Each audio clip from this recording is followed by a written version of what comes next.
Hello. It's been a few days. Yeah, I was pretty consistent with making videos every other day, but I never really intended to have a schedule. It's always been kind of like, if I feel it, I'll make it. And yeah, I don't know. The past few days felt like rest days. It just felt like days where I wasn't supposed to do anything, so I didn't do anything. But also, I've been thinking a little bit more about, I guess, my intention with these videos. And I have said previously that I just felt called.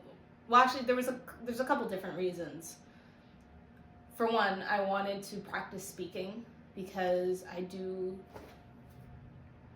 feel guided to teach, and one of my biggest issues is that I get scared, talking to people.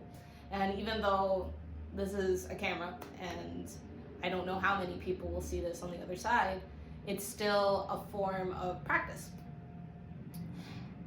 And aside from that, I have also been just guided to share my story or my stories and my wisdom through this means. But a couple days ago, I went to the Buddhist temple again, and the monk was actually, I'm not sure if he was actually a monk. I think he said something like teacher assistant, because I think he said that the actual monks are away. I mean, this isn't very a highly important detail, but I like to be accurate if you haven't already noticed. But he was talking about how basically, because we're a consciousness, and when we come down here, it's like being in a dream. And he was talking about how we think that the dream is real, that who we are in this lifetime is us, but it, more or less, this is an experience, and what we are meant to do is to wake up from the dream and then to just enjoy the experience. So when he was what he was talking about was, from the moment that we're born, we're told a story. We wake up and suddenly someone calls you daughter, calls you son. And then from there, society, our environment, our parents, whoever, tells us a story, and we believe this story to be true. But I guess the beauty of being here is that we get to write our story, and we get to choose how our story goes. And most people don't realize that they're building the story through what they say and things like that. So, all that to say that it's not that I feel like I've been doing my videos wrong, because at the end of the day, there's no rules to this. There's no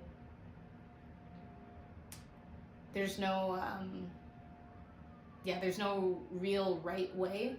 But I think that the way that I want to go about it from now on is, rather than to tell a story or share the wisdom and then kind of,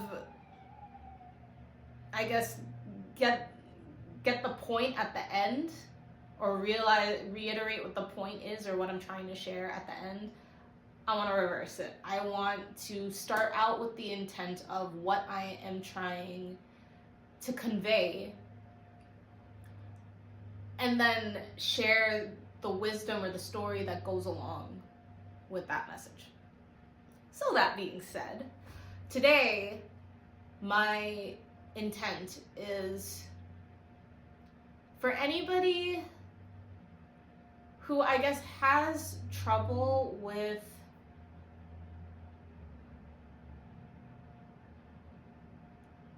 it's about perception. Perception and people and relationships with people.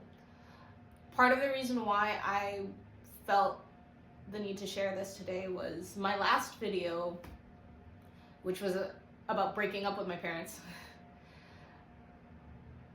Looking back now, I feel as though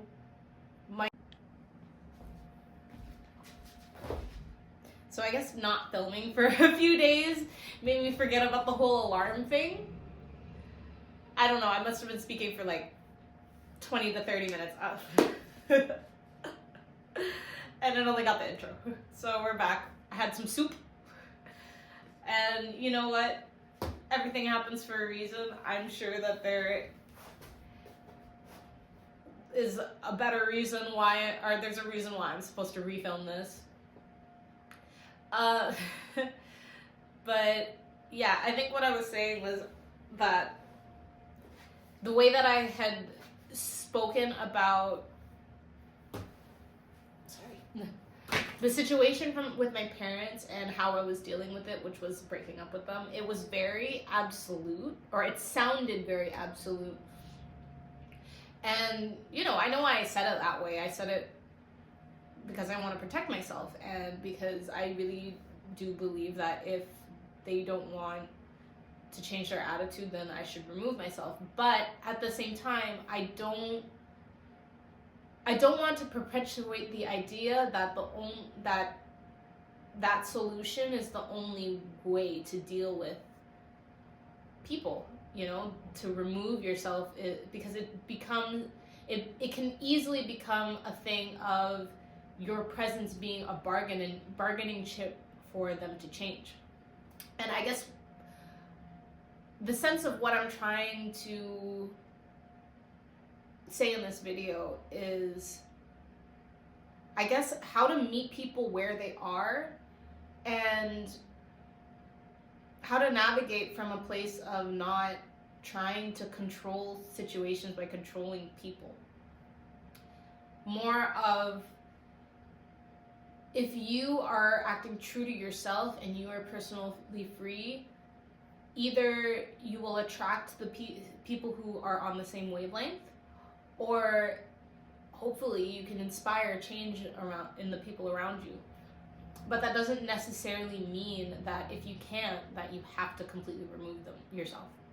So I'll get back to that, but I guess how I even got to thinking about this differently would be through, I was listening to these audiobooks, the 4 Agreements and the Mastery of Love. They're both Toltec, or they're inspired by the Toltec people who had a spiritual and philosophical way of looking at personal freedom as the way to life, which I definitely agree. Basically, I had been going through some resources that the shaman that did my 5MEO experience had sent me back then, because yeah, she sent me a lot of resources and I think I just really wasn't ready to absorb it at that time.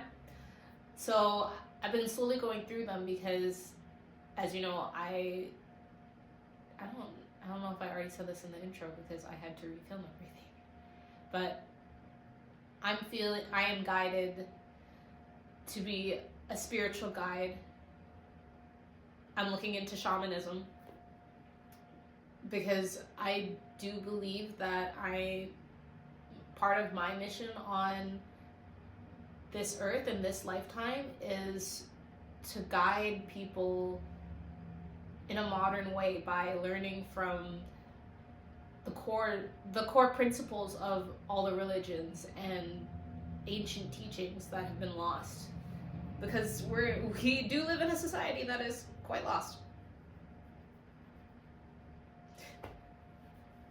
Anyways, to go into the audiobooks. So the first one, which was the 4 Agreements. The 4 Agreements are: be impeccable with your word, don't take anything personally, don't make assumptions, and always do your best. So I'm gonna do my best to run through these really quickly. I think when I recorded this the first time, I think I did spend a little too long with my examples and kind of rambling. But I guess that's a good thing about re-recording, is that I kind of understand what I'm saying, so it's less rambly. Hopefully it's less rambly. I don't know, I'm rambling now. So the first agreement, be impeccable with your word. Our word is how we manifest things. We are the only beings that are able to communicate like this. We are the only beings with this type of consciousness. You know, animals, yeah, they communicate with each other, but because they don't actually speak words, they're still more based on instinct. Correct? So when you think of our words, when we're writing words out, we call it spelling, right? Because we cast spells. This is something I learned a really long time ago from one of my dance mentors. And yeah, it sounds very woo-woo, but when you really, really think about it, for an extreme example, take Hitler. Hitler was able to direct an army of people to mass genocide because he had them believe that mass genocide was the only way to protect their people. So one person can really change and influence many. It's all based on belief. That's why spelling. And even for yourself, when you talk about, when you say you want to do something, when you say you want to set a goal, right? And then you don't do it, you feel shitty about it because you weren't being true to your word. So then, you start to feel guilt. And basically what this rule is teaching is that make sure that when you are, just be very mindful and be careful with the things you say to other people and to yourself. Because at the end of the day, what you say is what manifests.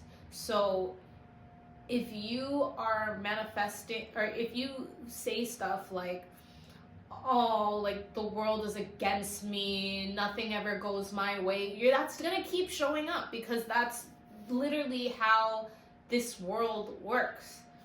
And there's all this thing of like time delay and, oh well, if that's how it works, how come I can't just instantly be rich? It's in part yes, what you say, but it's in part how you think as well. And what you say influences what you think. And at the end of the day, what manifests is the strongest frequency that you emit. So if you keep saying things, I have a lot of friends that'll like joke about themselves, and when you say things like, oh, I'm so stupid, it's like you don't think anything of it when you're saying it, but what you're reinforcing to your subconscious mind is that you're stupid. So then when things come up that make you feel stupid, it resonates different, and then you're emitting this frequency that is pulling situations to you that make you feel stupid. So there's my little talk on manifestation. But it's basically what they say is that when we speak negatively, that is what black magic actually is. Or when we speak with ill intent, that is black magic. When we lie, and the thing is, we are constantly actually taught to lie to ourselves. You might want to do something in life, but society tells you no, you're not supposed to do that. You're supposed to go to school, you're supposed to work, and then you retire, and then you die. And then, it might not be something that's true to you, but because you believe in what society tells you, that's what you do. And then it doesn't feel right, but you go on with life thinking that that's how it's supposed to be.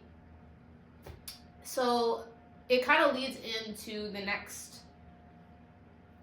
agreement, which is don't take anything personally. And yeah, this is important because when you realize that people lie to themselves, then you don't take other people too seriously when they lie to you, because you know that everything is coming from within. Everyone has their own perception of the world, their own fundamental their own core values, their own fundamentals of what the world is and what things mean to them, right? So when people react to you, or when people say things to you,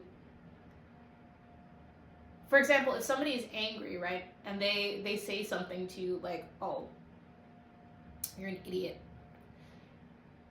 If you care about what they said, it's because there's a part of you that agrees with what they said. It has nothing to do with what they actually said, especially if they don't know you, because this happens a lot. It's like you meet somebody, or you encounter somebody down the street, or you have a brief encounter with someone, and they're mad because of whatever happened in their day prior to even encountering you.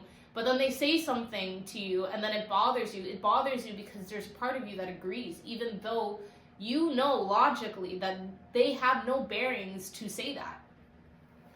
And it actually goes the other way too, is that you shouldn't really take compliments too personally either, because at the end of the day, you know you're wonderful. You don't need somebody else to tell you, or at least that's how it should be. What you believe about yourself is what matters the most. And that's not to say that you can't ever learn other people's perspectives and change things or refine things.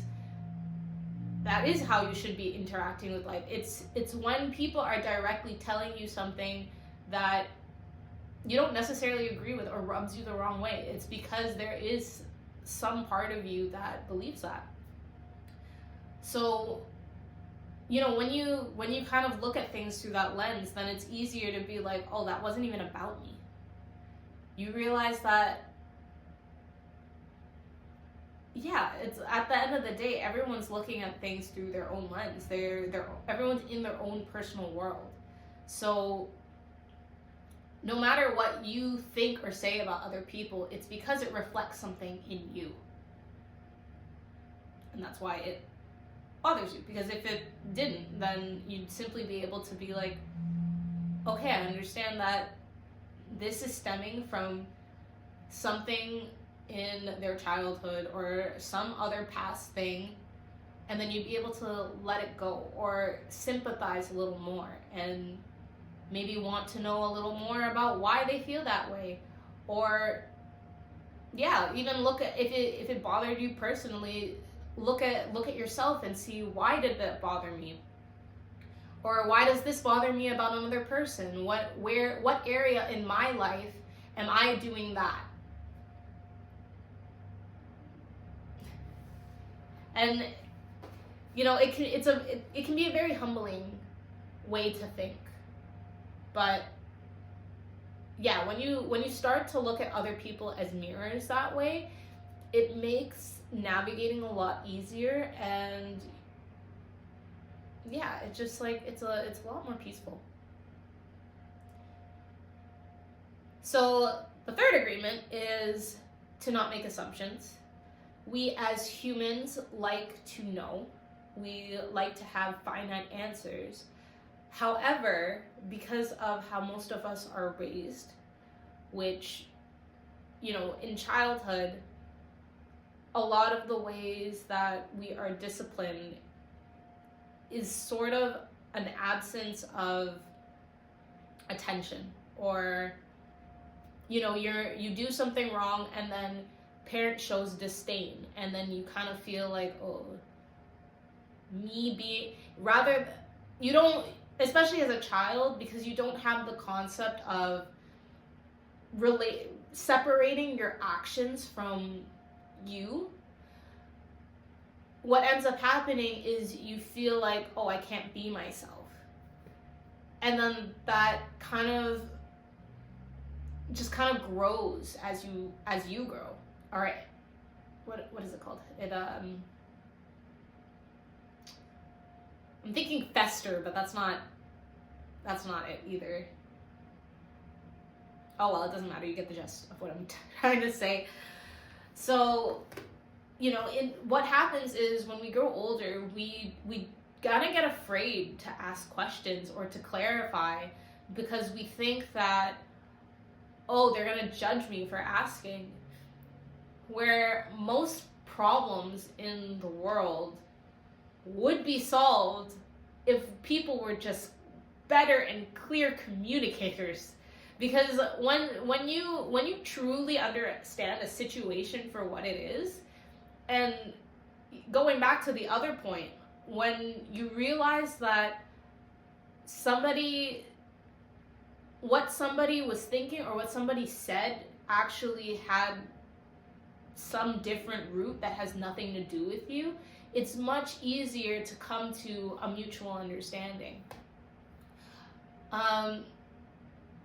Jordan Peterson, he says this in an interview one time, where he says, how do you know that when you ask a question, how do you know that the same question you asked is the same question I'm answering? That's because, again, we all see the world through different lenses. We all have different experiences that shapes how we understand and perceive things. So you might think that you're saying something very clearly, but because of how I grew up and how I interpret these words, I might think the question is different, and then I might be answering based off that. A good example that has kind of happened in my recent life is I have two friends that ended up fighting. It was over something trivial because we're trying to book a trip. I won't get too into the details, but the whole thing is they both felt hurt by the other because they weren't seeing eye to eye on what the disagreement was. One was looking at it from their lens, the other was looking at it from their lens. And they both got hurt because of their own personal trials and tribulations. And the other person was triggering it, but that wasn't the other person's intent. I guess another story that I'll give an example for, and this is the last one, because I think sometimes I can give too many examples. I was listening to a Buddhist story, and this one I can be a little bit more clear with like details. I think that's why I'm gonna go ahead with this. But it was about these two monks. So one is an OCD kind of neat freak, everything is in order. The other one kind of lives freely, leaves his stuff everywhere, and what caused the biggest clash, aside from their two different living styles, was how they wash their face. So the more, I don't want to keep saying the more OCD one, but that's what we're gonna say. The more OCD one felt that the other guy used too much water, and the way that he washes his face, which was very, very precise, is the right way. Whereas the other guy thought that the OCD one was being too rigid about how you wash your face, and you should just do it freely because life is about freedom. And so they were both complaining to a monk that was hired, and that one kind of explained to them how their environments shaped how they did things. Because the one that was a little more rigid grew up, or was in an environment where water was scarce. So of course they learned to be very discerning with how much water they used. Whereas the other guy was in an environment that was beside a river. So lack of water wasn't a problem to them. that doesn't make either of them right. It's just different. And that is true with a lot of people, is because we are all in our own worlds, we like to think that the way that we grew up and the way that we were taught is right. But you can see other people's perspectives and then you can adjust. And that's the beauty of being able to interact with other people, is that when you have an open mind, you can change things. But again, you have to want to. So that was the third, right? Okay.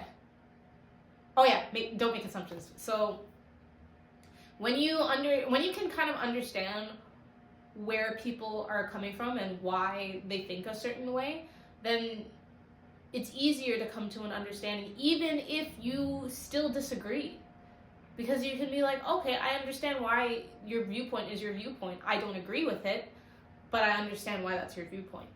And a lot of people don't do this because there is this inherent need to be right.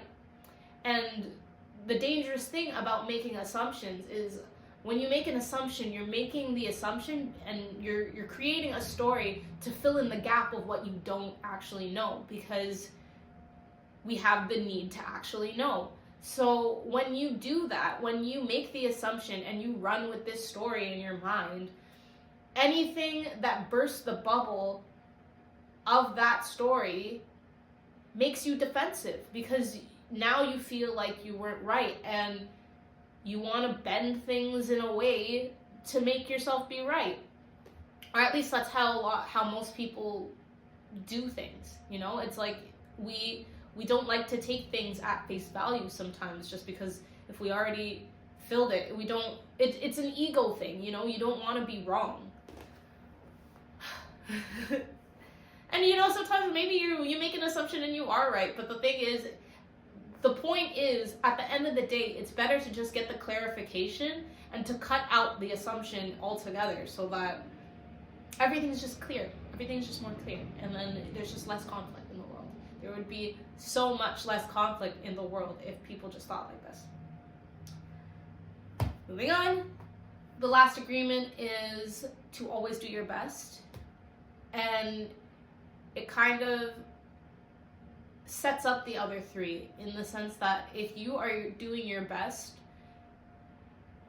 in having an impeccable word and not taking anything personally and not making assumptions, even if you have moments where you slip, it's okay, because you tried.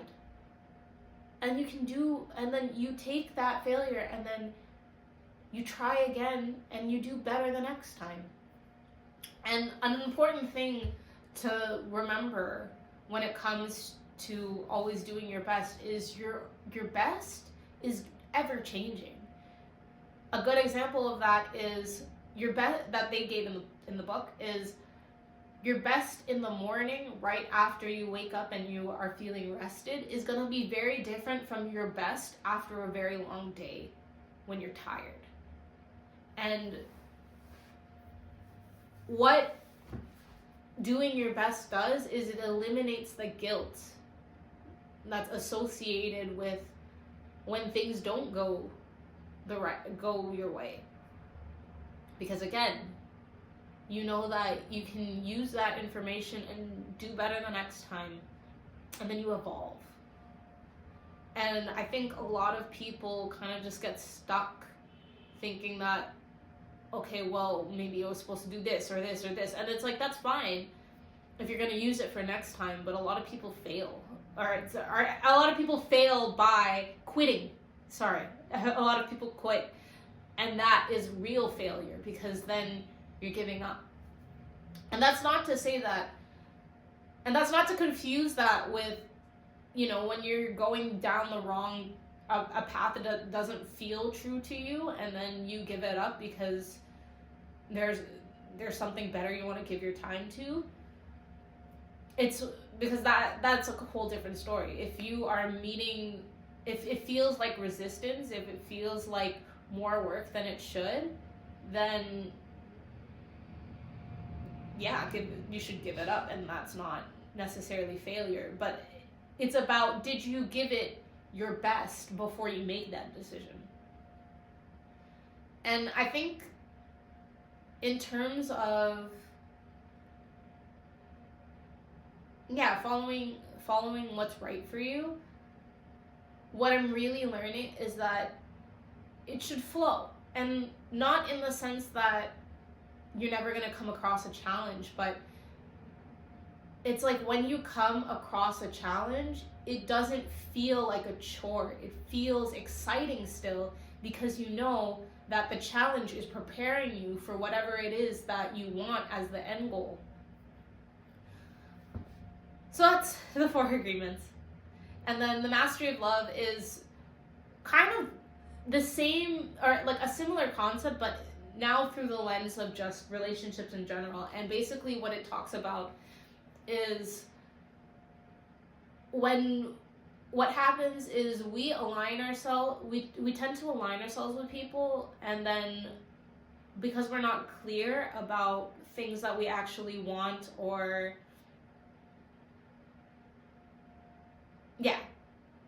then what ends up happening is one or both people are trying to fight for the control by trying to change the other person, where relationships should all be from a place where you don't need to change the other person. It's an unconditional love kind of thing. And you know what happens is a lot is that you connect with somebody because you're on the same frequency, and then one of you changes, one of you rises a bit, and then it seems to the other person, and the other person either has to rise with you or they fall away. And I think a lot of us get too attached to people in that regard, because I don't know, we get scared that nobody else we're never gonna have other friends, or we're never gonna find another relationship that can fulfill us, that fits better for us. I don't even understand how it cut me off because I had no storage, which is fucking wild to me, because last night I spent hours while I was listening to those audiobooks just deleting photos and stuff off of my photo storage. So I'm like, how, Sway, how? But it's okay. I just deleted some attachments. We're moving forward. I was near the end anyways.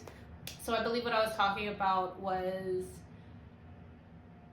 it was about finding, other people, and us being afraid that, we won't find other people that resonate. We won't find other relationships that resonate better than the ones that we currently have. So a lot of us cling to people when letting them go could allow better in your life. And it's all about meeting people where they're at rather than where you see the potential of them to be. So tying that back to my own situation with my parents is with the language that I was using and the way that I was describing with cutting them off, it sounds very finite, very absolute, and what I don't want is for it to feel like I'm using my presence or my daughter's presence as a bargaining chip for them to change. Because at the end of the day, I do see why they are the way they are, why it's hard for them to change. Because my mom is 67, my dad is turning, I think, 84 or 85.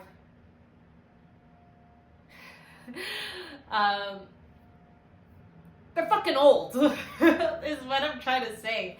So And they've been running with the same programming, the same lies to themselves for so long that me bursting that bubble for them, it's hard.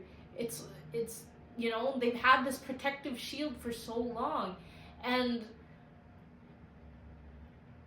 what I'm saying is, it doesn't need to be as extreme for me to say I'm cutting them off. It's not like they're physically abusing me.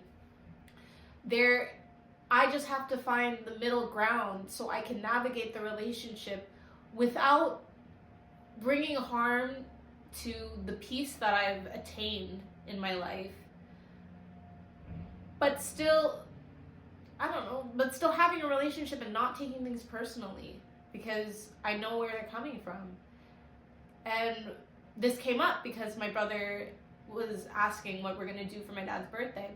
And originally I had said, well, I don't even know if I want to be around them. So, and I had explained the whole situation. And he was like, okay, yeah, I see where you're coming from, but he might not have many birthdays left, and don't you want your daughter to still have experiences with her grandfather? And he was saying, you know, this is different because I'm going to have the support. He will be there, and my aunts will be there, and my daughter will be there. So it's very unlikely that they're going to be doing what they usually do by projecting on their negativity onto me. And yeah, it set a different approach in my mindset, because maybe moving forward after this, I could still visit, and maybe I just visit for an hour, maybe just for a meal, maybe just enough to ask about good things in their life, and then if they start to project, then I can leave. But I don't have to make it sound like this finite way is the only way, because it kind of reminds me of some censorship in a sense, because especially during COVID, it was like, well, if your opinion doesn't match my opinion, then I don't even want to hear your opinion. Canceled. You're canceled. And it's like, I'm not trying to cancel my parents. I love my parents at the end of the day. The way that they were forced me to venture out and find something that resonated with myself. So yeah, that is pretty much the message. And I really hope you found this insightful, because yeah, I think while a lot of the wisdom that I have comes from me navigating certain experiences and taking the lessons from it, there are a lot of things that I have learned through literature and through hearing other people speak as well that have helped me navigate. And so I guess my hope with making these videos is that I can do the same, because I don't know, maybe it's easier to take this information from me because I'm a pretty girl and I'm nice to look at, and it's nice to hear me talk, as opposed to reading it for yourself or sitting in a mass or a lecture where the information might be super dry. And you know, this is the beautiful thing about the time that we're in, is that we have technology and we have the opportunity to learn from many, many people. So yeah, I hope that I am teaching this in such a way where it resonates and it's easier for modern people to digest. Yeah, I don't know. I keep hearing that I'm supposed to be a modern spiritual guide or something, whatever that means. But yeah, there's a lot of core philosophies in religions, and then just ancient teachings that need to be passed down, and this is my way of passing it down. So again, hope you found this insightful. Be impeccable with your word. Don't take things personally. Don't make assumptions, and do your best. I wish you the best on your journey, and until next time, bye.